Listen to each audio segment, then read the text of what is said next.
Hello everyone, welcome to my YouTube channel learn with Kanika. आज हम करेंगे हिंदी का प्रैक्टिस सेट 3, जिसमें हम इसके इम्पोर्टेंट 50 क्वेश्चंस करेंगे जो कि यूपी प्राइमरी सुपर टेट के लिए बहुत ही इम्पोर्टेंट है। तो अगर आपको वीडियो अच्छी लगे तो इसे लाइक एंड शेयर ज़रूर कीजिएगा। इससे पहले कि जो इसके 2 सेट हैं वो आप प्लेलिस्ट में जाकर ज़रूर देख सकते हैं। और अगर आप चैनल पर नए हैं तो चैनल को सब्सक्राइब भी ज़रूर करें। क्वेश्चन फर्स्ट है, सर्वाधिक प्राचीन संप्रदाय कौन सा है? तो सबसे पुराना जो संप्रदाय है वो कौन सा है? वक्रोक्ति, अलंकार, रीति या रस? तो सबसे पुराना जो संप्रदाय आएगा तो ये होगा रस। तो आंसर होगा ऑप्शन डी।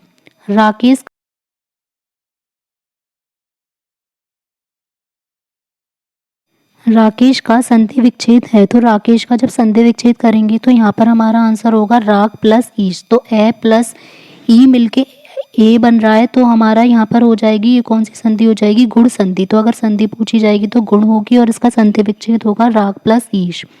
नेक्स्ट है, लंबोदर में कौन सा समास है? तो लंबोदर लंबा है उधर जिसका। अब इसका तीसरा मीनिंग भी निकल रहा है क्योंकि लंबोदर गणेश जी को कहा जाता है, तो जहाँ पर भी तीसरा मीनिंग निकलेगा वहाँ हो जाएगा हमारा बहुव्रीहि समास। भंवरा का पर्यायवाची कौन सा है? तो भंवरे का पर्यायवाची भौरा तो हमें पता है, लेकिन इसमें देखना है यहाँ पर भृंग, दादुर, मंडूक या भेक। तो इसके अकॉर्डिंग भंवरे का पर्यायवाची आएगा भृंग। तो आंसर हो जाएगा ऑप्शन ए। बिना पलक गिराए के लिए उपयुक्त शब्द कौन सा है? तो बिना पलक गिराए, इसका यहाँ पर हो जाएगा अनिमेष। तो बिना पलक गिराए हो जाएगा ऑप्शन सी अनिमेष। अल्पज्ञ हो जाएगा जो बहुत ही कम जानता हो, और अघटित हो जाएगा जो घटना पहले घटित ना हुई हो। और अनुरूप का मीनिंग होता है किसी के बिल्कुल सिमिलर, एक जैसा। स्वसुर का तद्भव रूप क्या होगा? तो स्वसुर के नाम से ही पता चल रहा है कि इसका जो ये तत्सम शब्द है तो इसका तद्भव रूप हो जाएगा ससुर। और आंसू एक तद्भव शब्द है और इसका तत्सम शब्द हो जाएगा अश्रु। तो यहाँ पर आंसर होगा ऑप्शन डी ससुर।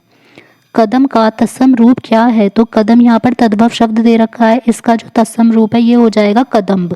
तो आंसर होगा ऑप्शन डी।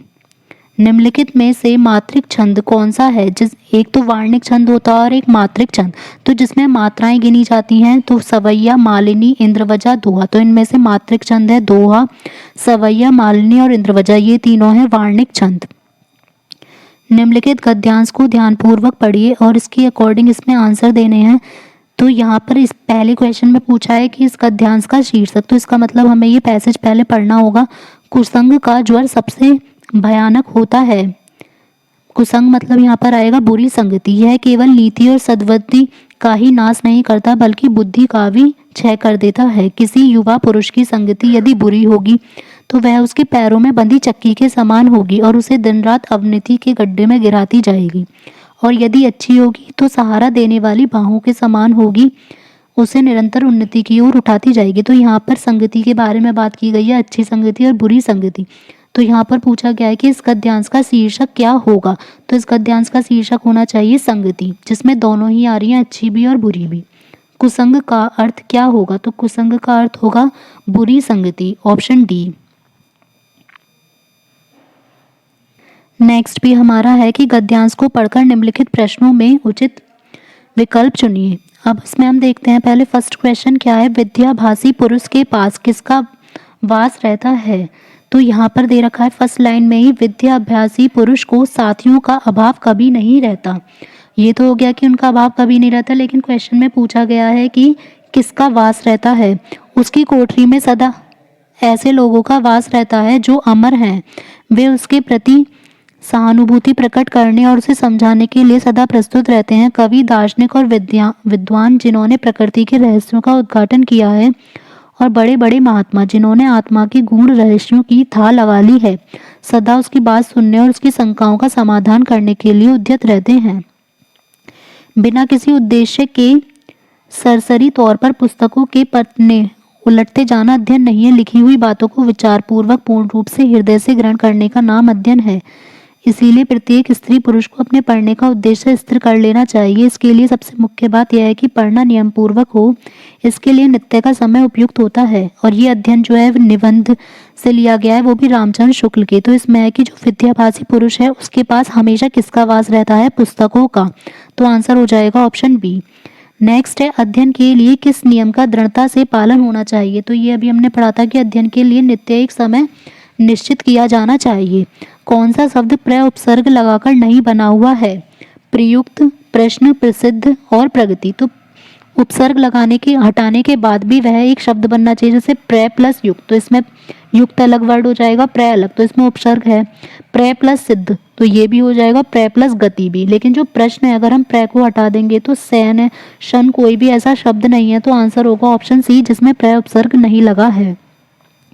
किस रस को रसराज कहा जाता है। तो ये कहा जाता है रसराज श्रृंगार रस को।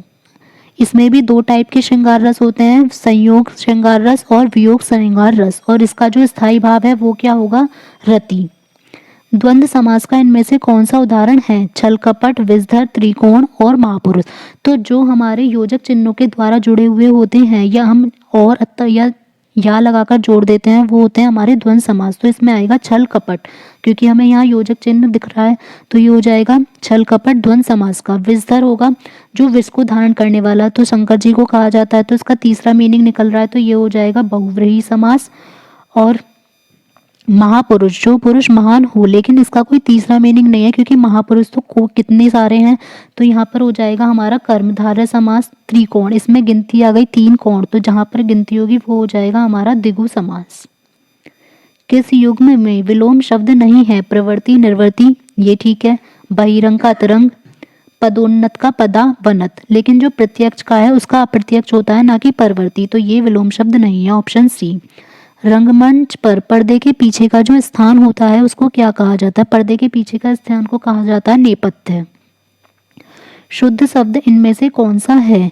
अनाधिकार, विचिन्न, आशीर्वाद या कार्यक्रम। तो आशीर्वाद में ये रे का जो डंडा है ये गलत लगा हुआ है, और अनधिकार होगा ये भी। तो इसमें जो बिल्कुल शुद्ध शब्द है वो लिखा गया है हमारा कार्यक्रम। तो आंसर होगा ऑप्शन डी। साक्षर का संधि विच्छेद क्या होगा। तो साक्षर का संधि विच्छेद हो जाएगा से प्लस अक्षर। तो ए प्लस ए को मिलाकर आ बना है, तो ये हो जाएगी हमारी दीर्घ स्वर संधि।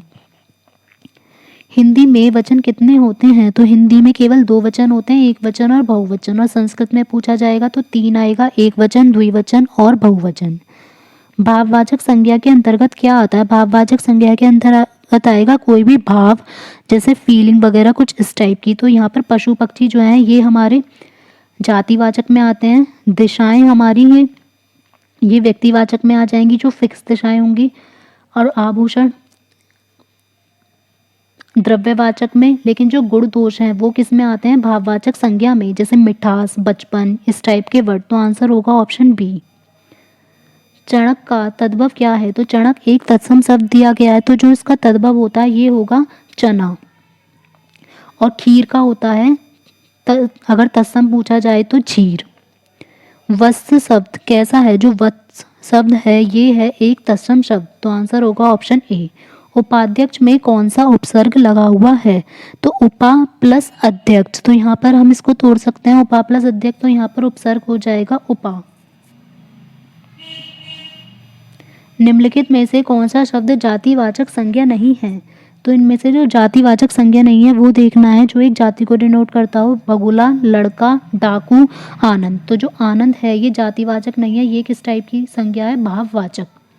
जिस संज्ञा से व्यक्तियों या वस्तुओं की पूरी जाति का बोध होगा तो वो कौन सी हो जाएगी, जो अभी हमने पढ़ी थी, जातिवाचक संज्ञा। सर्वनाम किसे कहते हैं। तो सर्वनाम 2 शब्दों के मेल को, 2 वर्णों के मेल को, ये आएंगे। जो संज्ञा के बदले प्रयोग होने वाले शब्द होते हैं उन्हें क्या कहा जाएगा, सर्वनाम। जैसे मैं, तुम, हम, इस टाइप के शब्द। और सर्वनाम के अगर प्रकार पूछे जाएं तो ये 6 प्रकार के होते हैं। कौन सा वाक्य क्रिया विशेषण से युक्त है, जिसमें क्रिया विशेषण का प्रयोग हुआ है। मैं कल नहीं आऊँगा, यह फूल सुंदर है, लड़का रोते रोते घर पहुँचा, आज शाम को मत जाना। तो ये लड़का रोते रोते घर पहुँचा, इसमें जो रोते रोते वर्ड है ये क्या हो जाएगा, क्रिया विशेषण। मोहन फल खाता है, वाक्य में खाता किस प्रकार की संज्ञा है। अब अगर ये होता मोहन खाता है तो ये अकर्मक हो जाती, लेकिन यहाँ पर फल बताया गया है कि वो फल खा रहा है, तो ये हो जाएगी सकर्मक क्रिया। हमारी अध्यापिका आज नहीं आएंगी, इस वाक्य में इस वाक्य का पुल्लिंग वाक्य अगर हम निकालें तो क्या होगा, क्योंकि ये स्त्रीलिंग में दिया हुआ है। हमारा अध्यापक तो ये तो नहीं हो सकता, हमारी भी नहीं आ सकता, यहाँ पर हमारे अध्यापक दोनों सही हैं और नहीं आएगा ये भी नहीं कह सकते, तो आंसर होगा हमारे अध्यापक आज नहीं आएंगे, ऑप्शन डी। नेक्स्ट है खरी मजूरी चोखा काम का अर्थ। तो खरी मजूरी चोखा काम का अर्थ होता है पूरी मजदूरी देने पर कार्य अच्छा होता है। निम्नलिखित वाक्यों में से शुद्ध रूप को पहचानिए। तो इसमें शुद्ध रूप जो होगा ये होगा कि हमारी आयुष्मती कन्या का विवाह होने जा रहा है। निम्न शब्द में अधिकरण कारक का प्रयोग हुआ है। तो अधिकरण कारक का प्रयोग कौन से में हुआ है? वाहनारूढ़, तत्ताधीश, गंगाजल, रेखा चित्र। तो यहाँ पर जो अधिकरण कारक है पहले हमें उसका चिन्ह देखना होगा। तो वाहन, तो यहाँ होगा वाहन पर ऋण, मतलब वाहन पर आरूढ़, वाहन पर बैठा हुआ। तो जिसमें में पर इस टाइप के वर्ड यूज होंगे वो होगा हमारा अधिकरण कारक। किलकत कान गुटरोनवी आवत, इस पंक्ति में कौन सा रस है? तो यहाँ पर हो जाएगा हमारा वात्सल्य रस, ऑप्शन ए।